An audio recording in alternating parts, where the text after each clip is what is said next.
जय सिया राम। द्वापर युग में श्री सुदामा जी के चरित्र से हम सभी परिचित हैं। भगवान कृष्ण के सखा, निर्धनता में जीवन व्यतीत हो रहा था और भगवान कृष्ण की कृपा से सब कुछ बदल गया। भगवान कृष्ण ने बिल्कुल द्वारिका की तरह ही नगरी बसाकर सुदामा जी के लिए दे दी। ये सब द्वापर की बातें हैं, लेकिन कलयुग में भी ये सब सच हो जाता है। बाबा नीम करोली जी महाराज, जो कि हनुमान जी के ही प्रतिमूर्ति हैं, उन्होंने ऐसा करके दिखाया है, ऐसा सत्य कर दिया है और ये साबित कर दिया है कि जो हनुमान जी के भक्त हैं उनके लिए कुछ भी मुश्किल, कुछ भी दुर्लभ इस संसार में नहीं रहता। ऐसे लोगों के लिए ईश्वर नियमों से परे जाकर भी बहुत कुछ प्रदान कर देते हैं, क्योंकि सर्वसमर्थ ईश्वर के लिए कुछ भी मुश्किल, कुछ भी असंभव नहीं है। कर्म का अपना सिद्धांत है, लेकिन ईश्वर सर्वसमर्थ हैं। वो कर्म के नियमों से परे जाकर भी बहुत कुछ दे डालते हैं। एक बार की बात है, बाबा जी कानपुर प्रवास में थे। वहाँ उनके भक्त हुए ईश्वर दत्त तिवारी जी। तिवारी जी बाबा के बड़े अनन्य भक्त थे। तिवारी जी मिल्क बोर्ड में एक सामान्य सी नौकरी करते थे। थोड़ा बहुत पैसा मिलता था जिससे जीवन का निर्वहन होता था। बहुत ही दयनीय स्थिति कह सकते हैं कि खाने पीने की भी बड़ी मुश्किल। 4-5 लोगों का परिवार था, बड़े मुश्किल से परिवार का पेट पलता था। बाबा जी पर बड़ी उनकी आस्था रहती थी और उन्हें लगता था कि बाबा जी के आशीर्वाद से उनका सब बदलेगा। हनुमान जी की भी भक्ति करते थे, बाबा जी की महिमा से परिचित थे, इसलिए बाबा जी के साथ लगे रहते थे। अब बाबा जी ने एक इम्तहान लिया, इसको कह सकते हैं। बाबा ने कह दिया ईश्वर दत्त तिवारी जी से कि तिवारी, आप हमारे साथ कैची धाम चलें। हालांकि तिवारी जी के मन में बातें आ रही थी कि नौकरी छोड़कर जाएंगे तो फिर पैसे की कैसे व्यवस्था होगी, परिवार के पालन कैसे होगा, लेकिन बाबा जी के प्रति विश्वास, बाबा जी के साथ वो चल पड़े। कैची धाम, कैची आश्रम पहुंच गए। धीरे धीरे दिन व्यतीत होता गया, 1 महीना बीत गया और वहीं पे तिवारी जी रुक गए बाबा के साथ। बाबा ने भी कभी जाने को नहीं कहा। बाबा ने कभी उनकी दयनीय हालत की चर्चा भी नहीं की। ये भी नहीं कहा कि तुम्हारे घर में, घर परिवार के लोगों का क्या होगा, कैसे उनका लालन पालन होगा।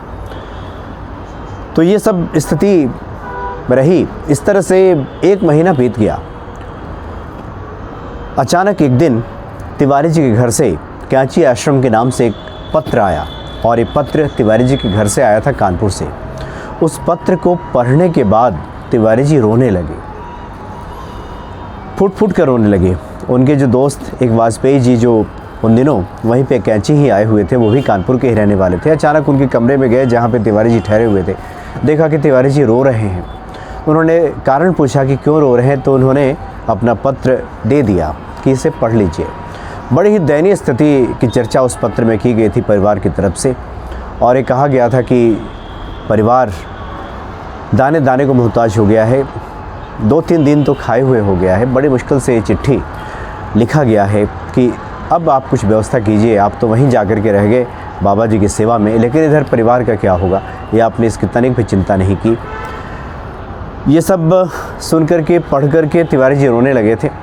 उसके बाद वाजपेयी जी वहाँ से निकल गए और बाबा के पास पहुँचे कि बाबा से कुछ प्रार्थना की जाए कि बाबा जी, तिवारी जी तो यहाँ आ गए, अब उनके परिवार का क्या होगा।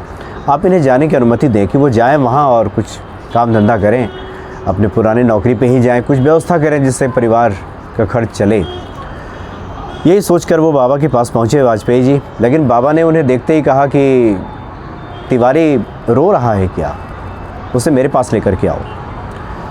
तो तिवारी जी को लेकर के वाजपेयी जी बाबा के कमरे में गए। बाबा ने देखते ही कहा कि देखो वाजपेयी, इस बार तिवारी के घर तुम जाओ। तिवारी तो हमारे साथ ही रहेगा, ये कहीं नहीं जाएगा, ये हमारे साथ ही रहेगा। तुम जाओ घर और जा कर के हाल चाल पूछो, देखो क्या दिक्कत है, पूछ के आना, फिर मुझे बताना। तो वाजपेयी जी कानपुर के लिए निकले, तिवारी जी तो वहीं रह गए। जिस दिन पहुँचे उसी दिन अपनी गाड़ी से वाजपेयी जी तिवारी जी के घर पहुँचे।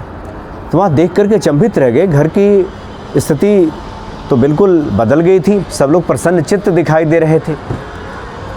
तो तिवारी जी ने तिवारी जी के घर पहुंच करके वाजपेयी जी ने हालचाल पूछा उनके घर वालों से कि एक चिट्ठी वहाँ पे गई थी, उसमें तो लिखा था कि बड़ी दयनीय स्थिति है, खाने पीने को भी नहीं है, यहाँ तो सब देख के ठीक लग रहा है। तो घर वालों ने कहा कि आप गज़ब की बातें कर रहे हैं, आप ही तो आते थे रोज़ यहाँ देने के लिए। चिट्ठी लिखने के बाद आप अगले दिन ही गाड़ी से आए थे और सब सामान देकर गए थे, रुपए पैसे भी देकर गए थे। अब तो किसी प्रकार की कोई दिक्कत नहीं है। वाजपेयी जी हतप्रभ रह गए कि आप वो तो आज यहाँ पे पहुँचे हैं और घर वाले लोग कह रहे हैं कि वाजपेयी जी आप गाड़ी से आया करते थे और सब सामान लेकर आते थे, पैसे भी आपने दिए और आप कह रहे हैं कि अब कैसी हालत है। घर वाले भी आश्चर्यचकित थे कि वाजपेयी जी ऐसा क्यों कह रहे हैं और वाजपेयी जी तो हतप्रभ हो गए थे। वो समझ गए थे कि बाबा नीम करोली जी महाराज की ये लीला है और बाबा जी ने अपनी लीला दिखाई है, उन्होंने भक्त पर कृपा कर दी है और भक्त का सब कुछ बदल गया है। बाद में बातें आती हैं कि बाबा नीम करोली जी महाराज के साथ काफ़ी वर्षों तक रहे ईश्वर दत्त तिवारी जी और बाबा के ही आशीर्वाद से उन्होंने कानपुर में ज़मीन जायदाद खरीद ली। माली हालत उनकी बिल्कुल बदल गई और धनी लोगों में उनकी गिनती होने लगी। अच्छी खासी ज़मीन जायदाद उन्होंने कानपुर शहर में भी खरीद ली ईश्वर दत्त तिवारी जी ने। तो बड़े अद्भुत लीला है बाबा नीम करोली जी महाराज की, कब किस पे किस प्रकार से कृपा कर दें कोई नहीं जानता। हाँ, इतना तय है कि जो भी बाबा जी के भक्त हैं, बाबा जी के जो लोग शरण में हैं, ये देखा गया है, अनुभव की बात है कि उनके जीवन में कभी अभाव नहीं रहता। जो सांसारिक जो परेशानियाँ हैं, दिक्कतें हैं, वो तो बहुत पहले दूर हो जाती हैं। जितने भी लोग अब तक मुझे भी बाबा जी के भक्त मिले हैं, सबकी जो हालत है, सुखी समृद्ध लोग हैं, ऐसे लोग जो बाबा जी की शरण में हैं। इसलिए जो लोग भी बाबा जी की शरण में हैं, हनुमान जी की पूजा आराधना करते हैं, वो विश्वास रखें, धैर्य रखें।